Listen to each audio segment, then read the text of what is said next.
Hello, my name is LoG, and welcome to another edition of LoG Tracks. Today's track is another track in the category called Changing, meaning if you want to sound your best, you're going to have to follow the chords as they change on the screen. Let's first listen to what this track sounds like.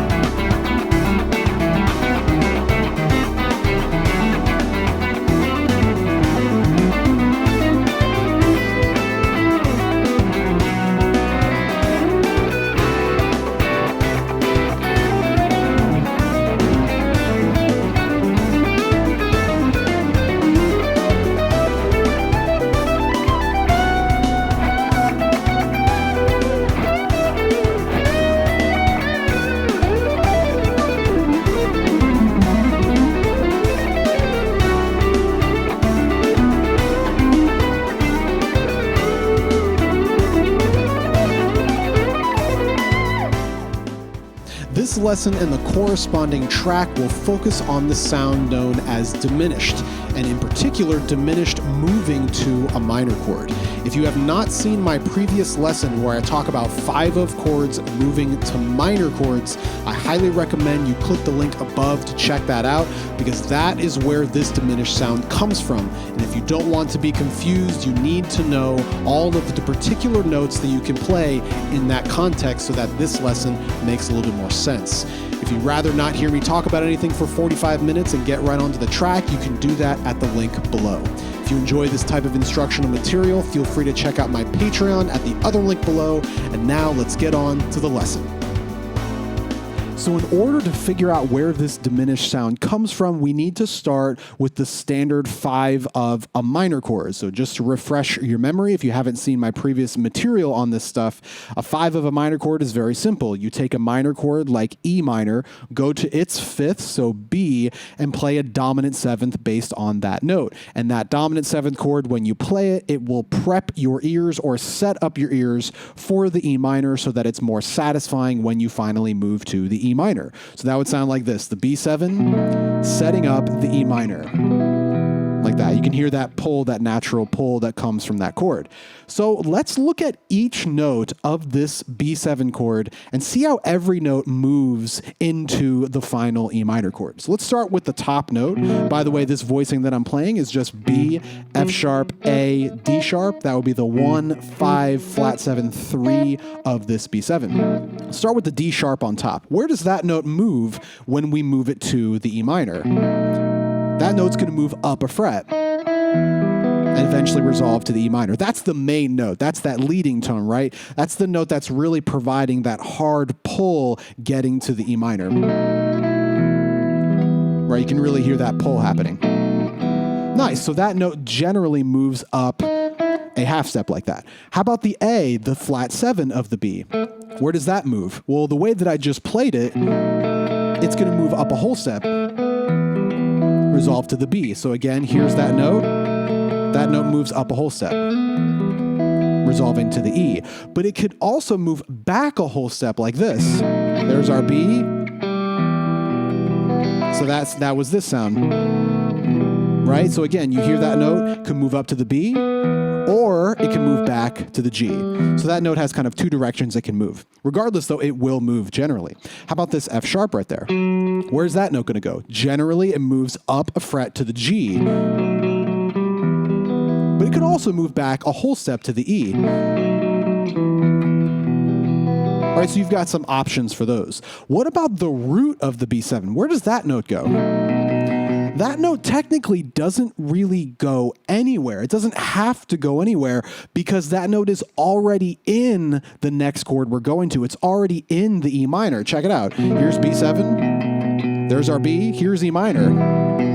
There's a B. It's still there. So because that note is in both chords, that note is not necessarily providing any extra dissonance or extra pull because there's nowhere it's pulling your ears to. Like, it's already in the next chord, whereas all of the other notes, the D sharp to the E, the A to the B, or A to the G, the F sharp to the G or F sharp to the E, all of those notes have places to go. They have places that they will pull your ear towards, right? Because none of those notes are naturally in the E minor chord. But the B, the root of the B7, is in the E minor chord, so there's no real pull necessarily with that note.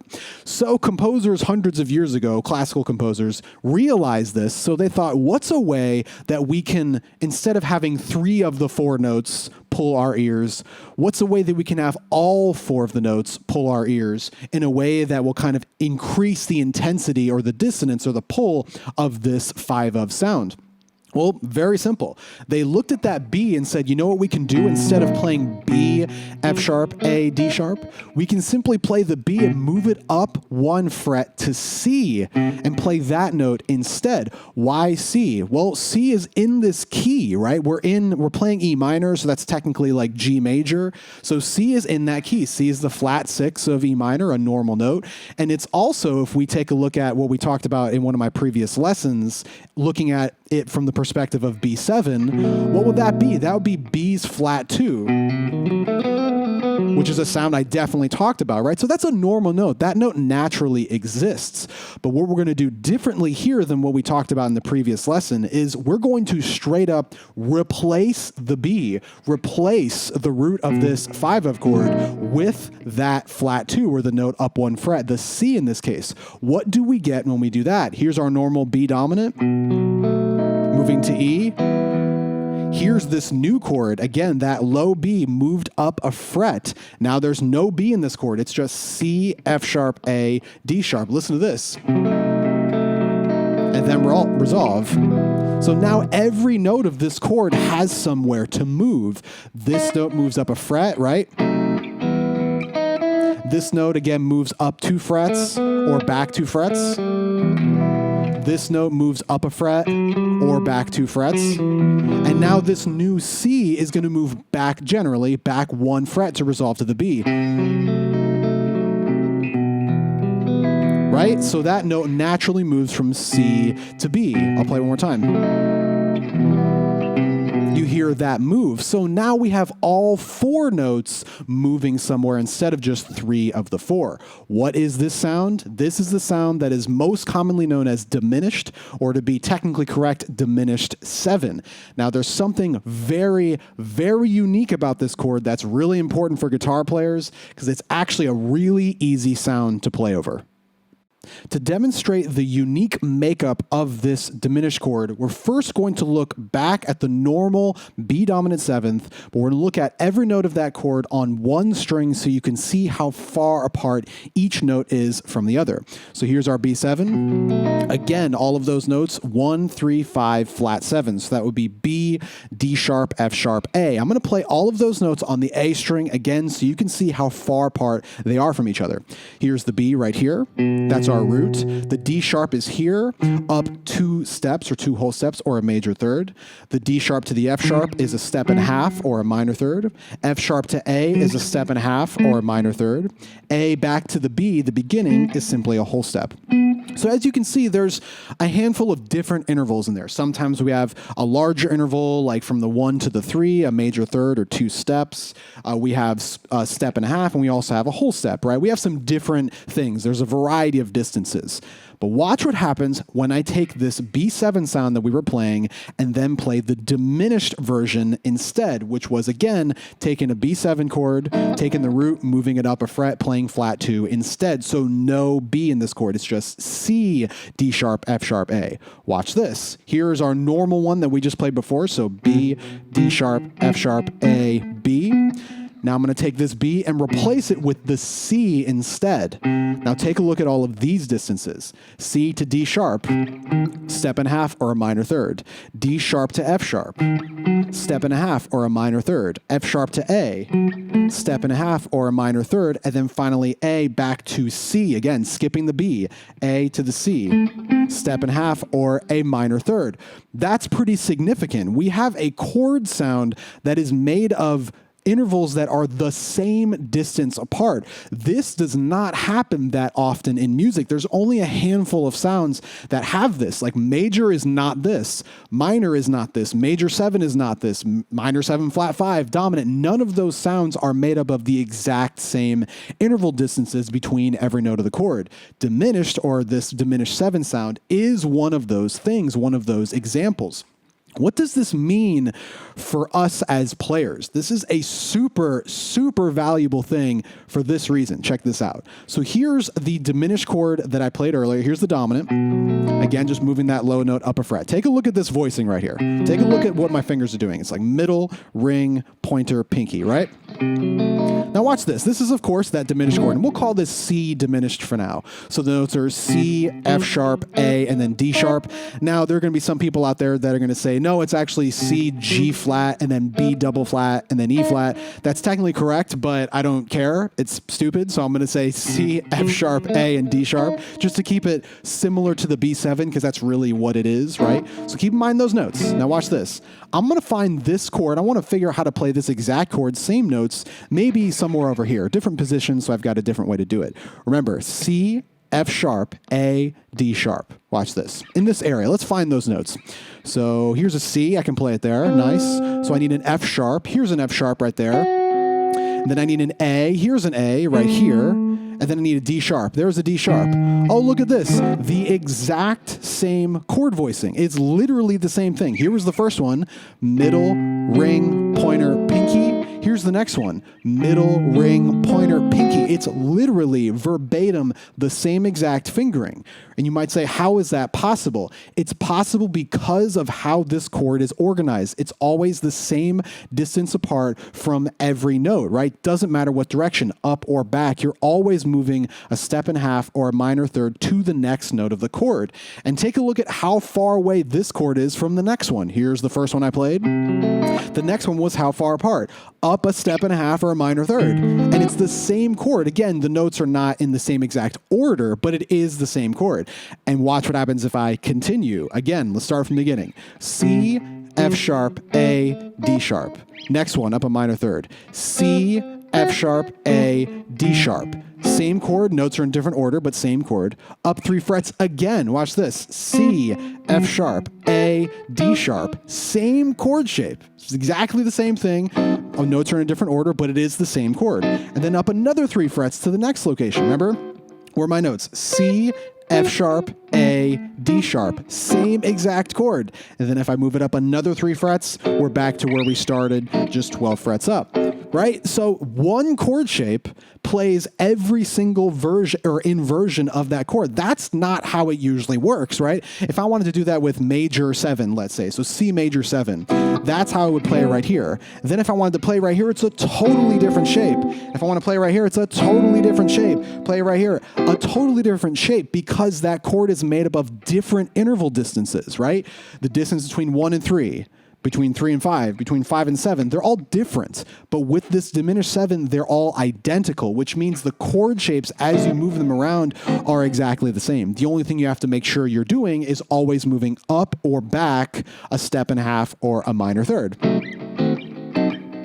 Right? So this means that if you know one diminished chord, you technically know 4 of them, because this is C diminished, right? If I move it up a step and a half or a minor third, it's still C diminished, but it's also D sharp diminished, right? If I move it up another minor third, it's still C diminished and D sharp diminished, and now it's also F sharp diminished. So any of these notes that you're playing in this sound could potentially be the root. And that's the really interesting part of this. I'm not going to get too far into that because it will start to sound complicated, and this sound is not complicated at all, so I'm trying to keep it as simple as possible. So that's all you have to remember. Once you learn one chord shape to play a diminished sound, that chord shape is going to be the shape to play on that string. Generally, there are, of course, different variations, but yeah, like this one is the general shape to play on these 4 strings, and it doesn't really change depending on where you're playing it. That's the beauty of the sound. And it also holds over when you are playing leads as well. Any idea you play, chord shape, lead shape, melody, whatever it is, can straight up be copied and pasted up or back 3 frets or a minor third. So with that in mind, let's figure out how we can create some leads or melodies with this diminished sound. So as we know, this diminished sound is only made up of minor thirds. If we want to create some lead ideas or arpeggio ideas with this sound, all we have to do is figure out all of the ways to play minor thirds, and we can infinitely connect these sounds however we want. And the beauty of it is there are only really 2 ways to feasibly play a minor third on the guitar without getting silly. So those 2 ways look like this. If we play the note right here, that's our starting note, that low note, the C. Up a minor third is, again, like we just showed earlier, up 3 frets on the same string, like that, right? C, D sharp, or C, E flat. So like a pointer finger pinky's worth of distance. Or we can play that note, our starting note, down a string, back 2 frets. That will also give us the same note. So C, D sharp, or E flat, C, D sharp, or E flat. It's the same exact sound. Those are the only 2 ways to play a minor third on the whole guitar without jumping octaves and without doing silly stuff like C, E flat. I mean, you could do that, but again, we're trying to keep it really simple so you can get started with this sound. Those are the 2 ways. Now, the only time that it will be slightly different is when you start dealing with the tuning issue that the guitar has when you play the G string to the B string. So let me move this up an octave. So instead of that, play that a little better. If I move up an octave, the first one is going to be the same because we're on the same string. But the next one, instead of down a string back 2 frets, because that's not correct, it will be down a string 1 fret. Down a string back 1 fret, excuse me. That only happens when you're moving from the G to the B string, though. Every other pair of strings, it's always down a string, back 2 frets. Check it out. Here's a C, down a string, back 2 frets. That's E flat, D sharp, the minor third. Here it is on the E string, same shape. Here it is on the D string, same shape. Here it is on the B string, same shape, but here it is on the G string. Again, looks a little bit different because that's the tuning issue of the guitar. Something that I call crossing the border. If you're more interested in that, feel free to check out my Patreon at the link below. So anyway, if we have all of these intervals down, we know all these distances, all we need to do is just start connecting notes in ways that make sense with our fingering. So let me demonstrate. Here's my first 2 notes. I'm going to play it on 1 string, pointer, pinky, right? Now, of course, I can just simply slide up 3 frets and continue. But what happens if I want to play right here, continue in this position? I'm going to use the other minor third to allow me to stay right here. That would look like this. Pointer, pinky, and then the next minor third, here's my pinky, right? Down a string, back 2 frets. That's the same sound. Becomes this. Right? Just using that other minor third, the one that looks like that, off of this note. So if I run that passage and I do pointer, pinky, and then maybe I do pointer finger right here, the next easiest note to play for that minor third is simply going to be up 3 frets on the same string. Right? That flows pretty well. But what happens if I chose to hit this note with my middle finger right there instead of pointer finger? Well, now the note that I played earlier on the same string might not be that comfortable. I mean, I guess I can slide up and that's cool. But what happens if I want to stay right here again, like I mentioned earlier? I'm going to use the other minor third. So instead of doing this, pointer, pinky, I'm going to play pointer, pinky, middle finger, and then pointer finger back here. There's my middle finger, down a string, back 2 frets to get that other minor third. So now I have this instead of this. They're both perfectly fine. It's the beauty of this is it allows you to adapt depending on the fingering that you happen to be using at that point, right? You don't want to only practice one way to play it, then all of a sudden you just happen to use a fingering where that lick that you've been playing this whole time doesn't work anymore, right? You want to say, well, I'm using this finger now, and that's fine. I could just go here and continue like that instead of doing the other one. So you can adapt depending on what is comfortable for you at that moment and what fingering you're using. And then from there, once you have these shapes down, you just run them however you want. Like if I continue moving up, naturally it would feel like this. Pinky, middle, pointer, pinky on the same string, minor third, down a string, back 1 fret, because that's the tuning issue with my ring finger. Pointer finger, down a string, back 2 frets, that's the other minor third. Same string, pinky, right? Minor third, slide up 3 frets, maybe come backwards.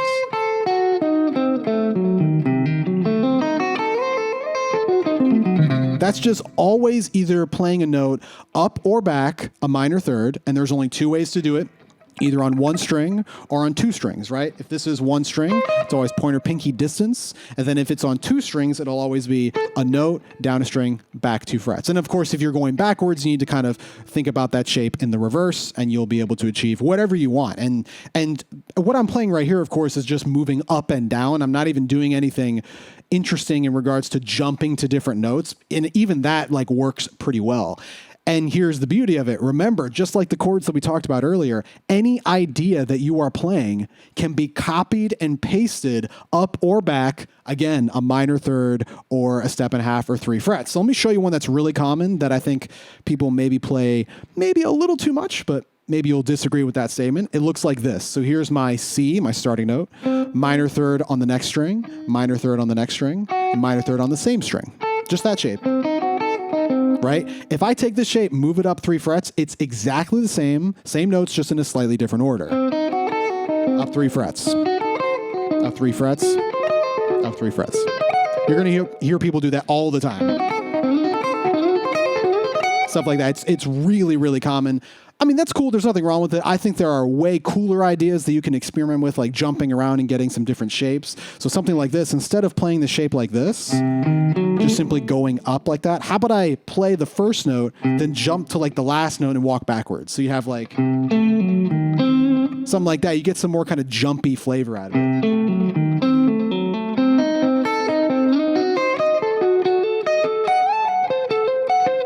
Right, a lot of cool sounds you can do with that. You can also just straight up like use the chords as a lead function as well. There's the chord, just go like this. Right, I'm just running up and down the chords, or just playing them single notes, and that sounds pretty cool. Excuse me. Right? A lot of cool stuff you can do with that. Another thing you can experiment if you want is adding in little half steps before the notes of the arpeggio. So instead of doing something like this, like, how about I go like this? Excuse me.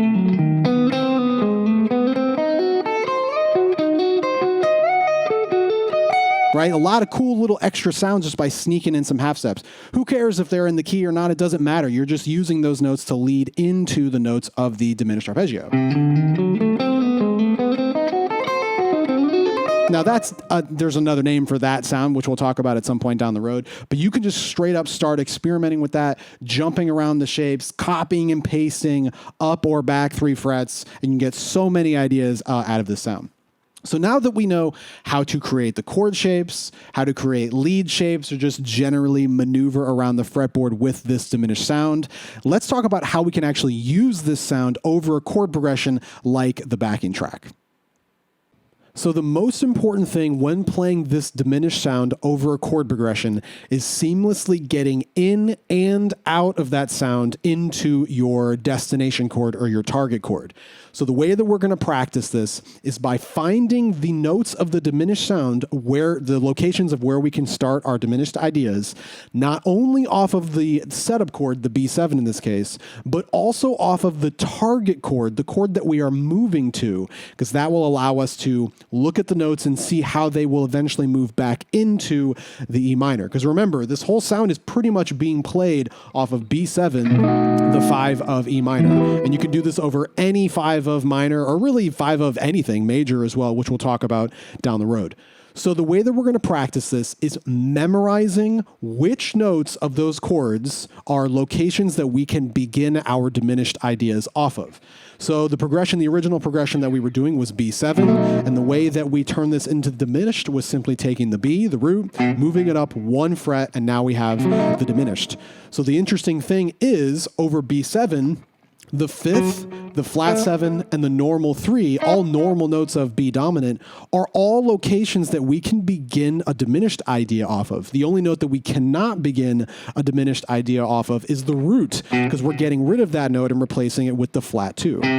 So if you wanted to start a diminished idea and you were thinking B7, you would think, I can start my diminished idea off of the flat 2, the normal 3, the 5, or the flat 7.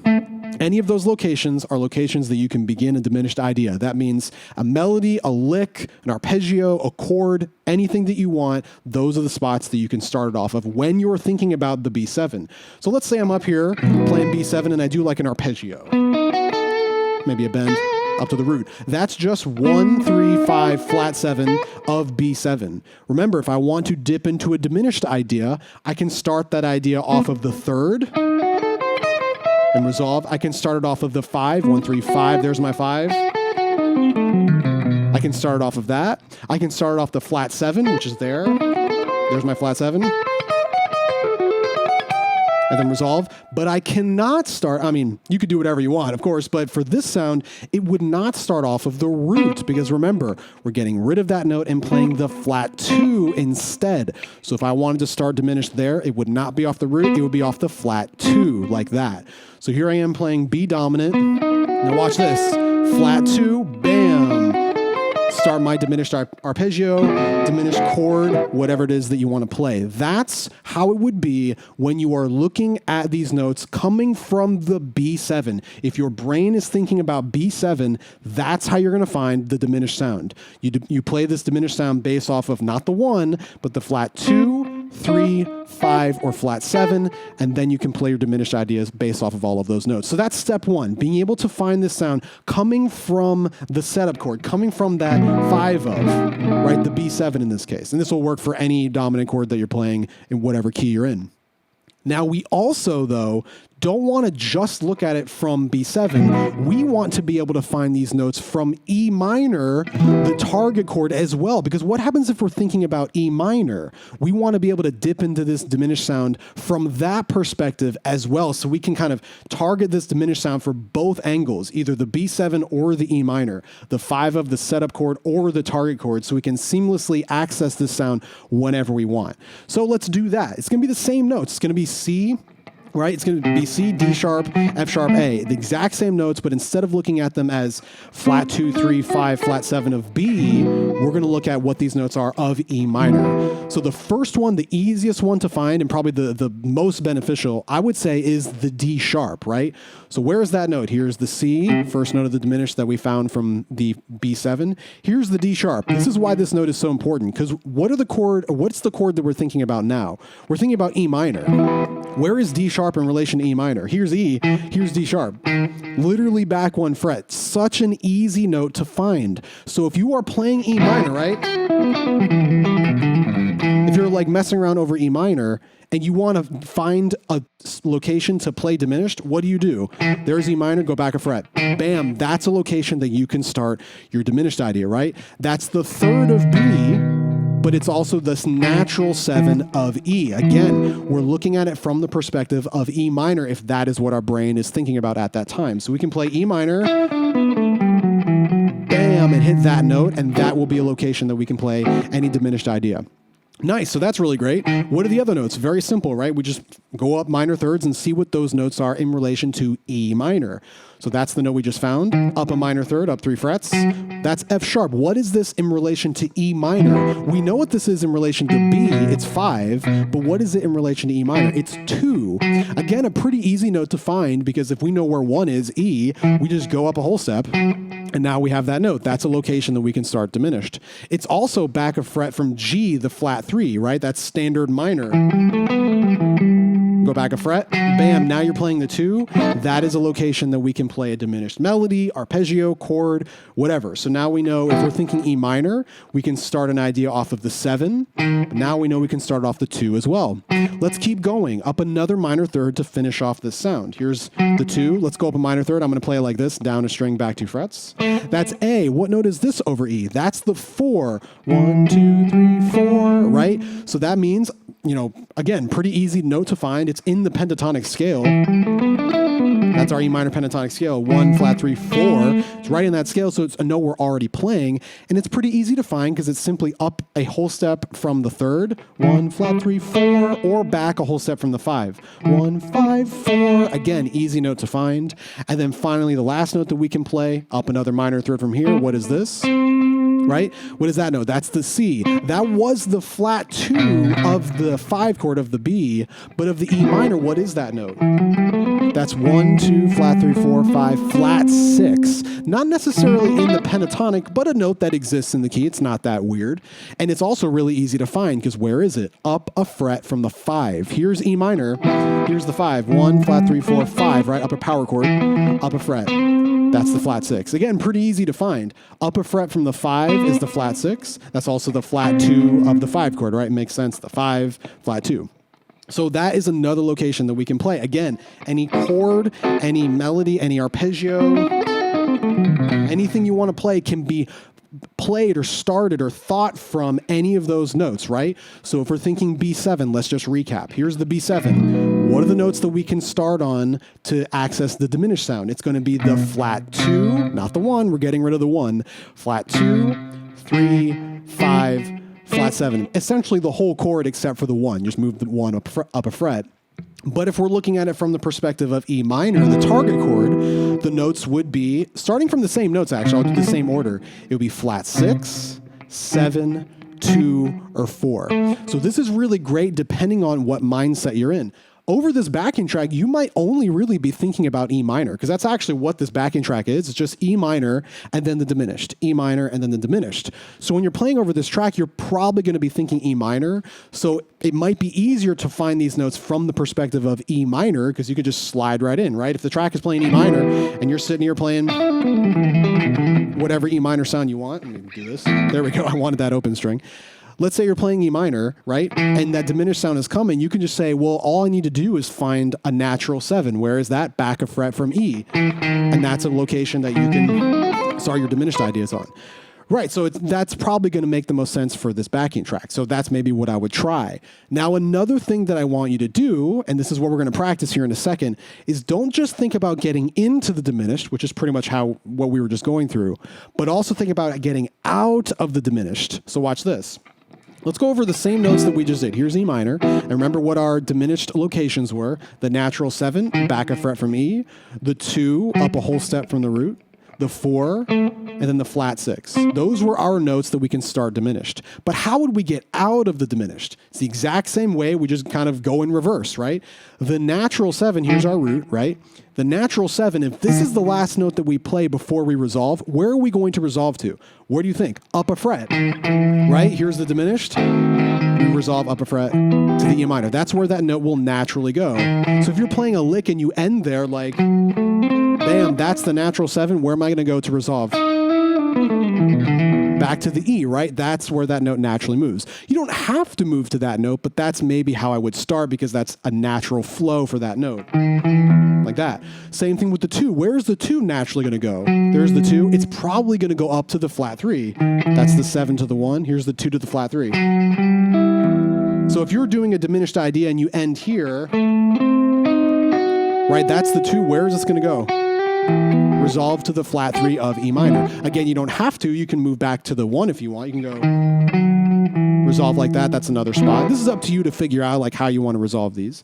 But just memorizing where they naturally move to. The 4, the next location to start diminished, can resolve up to the 5 or back to the flat 3. It's another location that you can do. And then the flat 6, the last diminished note, generally that will resolve back a fret to the 5.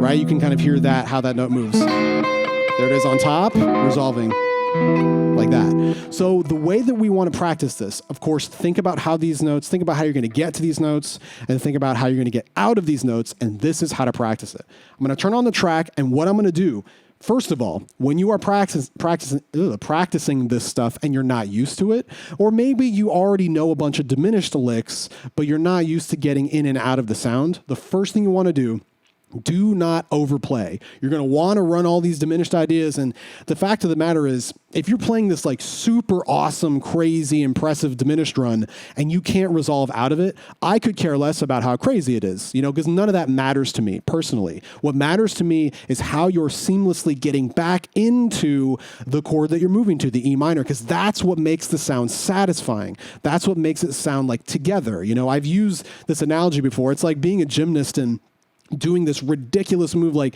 10 flips in the air, and the move itself is impressive, but then if you land on your face, like none of what you just did matters anymore because you didn't execute it properly. It's the same thing here. I don't care about how crazy your lick is if you're not executing it, if you're not ending it and resolving properly. If you can do that crazy lick and resolve properly, yeah, then it's super awesome. But the goal is not the crazy lick itself. It's how you are resolving. So if you are not used to resolving diminished into your target chord like E minor in this track, that is what you need to practice. And this is what we're going to do. So first, we're going to practice getting into the diminished. We're going to play E minor into the diminished. And how we're going to do that is play very, very simple E minor, right? Just like nothing. I'm going to go like this. Just pentatonic, nothing crazy. That's not really the point. The point is doing something over E minor and then targeting the same location for the diminished spot and sitting on it and not playing anything else. This is what I'm going to do. I'm going to start by targeting the 7, right? Remember, that's a location that we can start our diminished stuff off of. Where is 7? Back a fret from E. That's it. Really easy. So I'm going to play E minor. Bam. Target that 7. Sit there. E minor again. Bam, sit there. E minor again, resolve. 7. That was up an octave. Still 7, just up an octave. Still targeting the same note. E minor. Bam. Again, that's 7 again, just up an octave. There's my E up top, just moving back a fret. Notice I'm not actually playing anything during the diminished chord. I'm just sitting on that note to really lock in the location and lock in the sound. And I can kind of free my brain up to just do that one thing. So I'm going to demonstrate this. This is the track. E minor, really simple. That's E minor. That's the diminished. Watch this. E minor. 7. Hold it. E minor again. 7, hold it, E minor. 7, hold it, E minor. 7, hold it.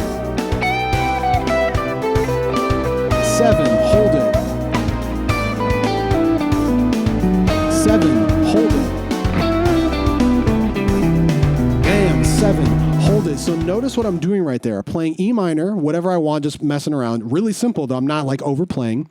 And when the diminished happens, when the diminished little chord flashes up on the screen, I'm targeting the same note every time, just the 7, right? The note right behind the E. Once that's comfortable and you can do that seamlessly, then you do the next note. Target just the 2, right? Where's the 2? If that's 1, 2 is up a whole 7. I'm going to do that now. So there's our E minor. There's the diminished. Watch this. Targeting 2, E minor.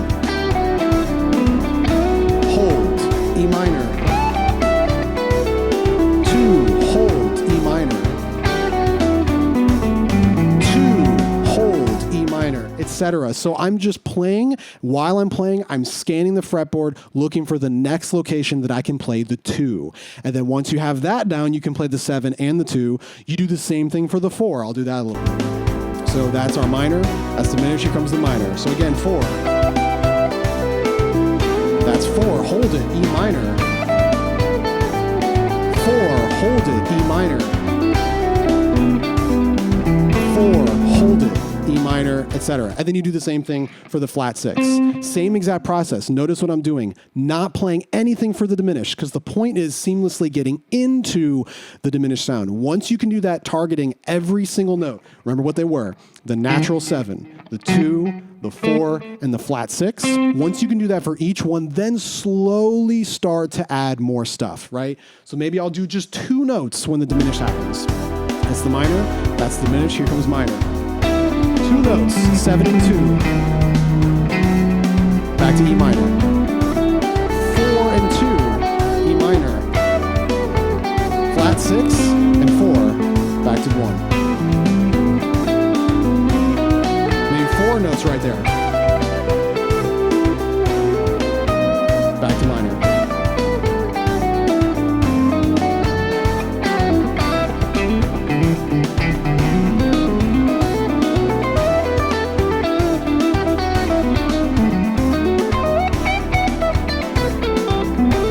Etc. So I'm kind of overplaying there a little bit, but you can see kind of where you'll eventually get to. The more smooth the transitions become, the easier it's going to be for you to transition and play more and be comfortable locking in with these notes. That's getting into the diminished. Then, let me start the track over here a little bit. The next step is getting out of the diminished, and we're going to do the exact opposite. We're going to play a couple little notes of the diminished, and then when the E minor comes, we're going to stop on a chord tone. So for example, for the diminished, I'm going to play something like this. Just up the diminished like that, and then I'm going to find the nearest note to resolve to of the E minor, and then sit there, and then do the same thing. So watch this. I'm going to play bass off of the 7, diminished off of that 7, walk it up until I can resolve. Here we go. That's the E minor, diminished right here. Resolve to E minor, diminished again. Resolve, bam, hold it, diminished again. Resolve, diminished up top from the 2. Resolve, diminished from the 2 here. Resolve, diminished from the flat 6. Bam, resolve, diminished down here. Etc. So notice I'm doing the same thing as I did earlier, except now I'm starting from the diminished, keeping the diminished really simple and focusing on not licks, not anything crazy, just simply getting out of the diminished back into our target chord, the E minor, smoothly. And to be honest, when I'm doing this, the main thing I'm actually really doing is letting my ear guide me. You know, if I'm playing a diminished phrase and I really hear the chord changes in my head and I do this, maybe this is starting from the flat 6. I'm doing diminished off that, just 4 notes, up an arpeggio. If I hear this note, my ear naturally tells me to go back a whole step or up a whole step. That's the note I land on. I'm going to go there. Because that my ear is hearing the chord tones of the next chord, and that's guiding me. So same thing, if I'm like right here, and that's my last note of the diminished, my ear is telling me to go back a half step. So to be honest, when you're doing this, kind of rely on your ear, but also guide your ear by visually looking at where you are, looking at where you'll end up when you're playing your diminished ideas and transitioning out of it like that. Again, another really important thing that you can do, this is really just coming from the lead perspective. You can do the same exact thing coming from the chord perspective as well. Remember, we can play chords off of all of these diminished locations also. So another really great thing to practice is play a diminished chord and then play an E minor. Then go to another diminished chord and play another E minor or the same E minor. So watch this. This is the E minor that I'm going to play. Now, where's a diminished location that I can play? Again, we know, starting on the 7, back a fret, I'm going to play a diminished chord right there. Now I'm going back to E minor. Now I can go to the 2 of E minor, play a diminished chord right there. Back to E minor. Now I can go to the 4 of E, flat 7, or normal 7, 2, 4, and I can play diminished right there, and then resolve to E minor. I can go to the flat 6, which is here, right? There's my 1, flat 7, flat 6. That's diminished there. Another location to play the diminished sound, and then resolve to E minor. So you can do that also over this track. So here we go. That's diminished. Here's E minor. Watch this. Diminished. E minor. Diminished off the 2. E minor up top. Diminished off the 4. Off the 2. Normal E minor. Off the 7, off the flat 6, down here, 7, 2, E minor, etc. So you can move around like that to really practice the chord changes as well. And you know, as far as the chord shapes, ideally you should be able to build all of these yourself because they're pretty straightforward, but you can find, they're all over the internet, they're really easy to learn. So if you need shapes or whatever, you can find them like that. Yeah, so that's pretty much it. This track also, side note, this track is really E minor and then that related diminished. So on the screen it'll say D sharp diminished, the one right behind E. But the track is doing more than that. There are chords happening that are not just E minor and D sharp diminished, but don't worry about that. The progression is made in a way where you don't necessarily have to think about anything but E minor and then the diminished, and it will generally work. So do keep that in mind. If you notice you're hearing the screen says E minor and you hear a chord that's not E minor, don't worry about it. Just keep playing E minor and it will work. I did that just so it's not literally 2 chords over and over again, which can get really boring. So that's that. Yeah, so hopefully all this stuff makes sense.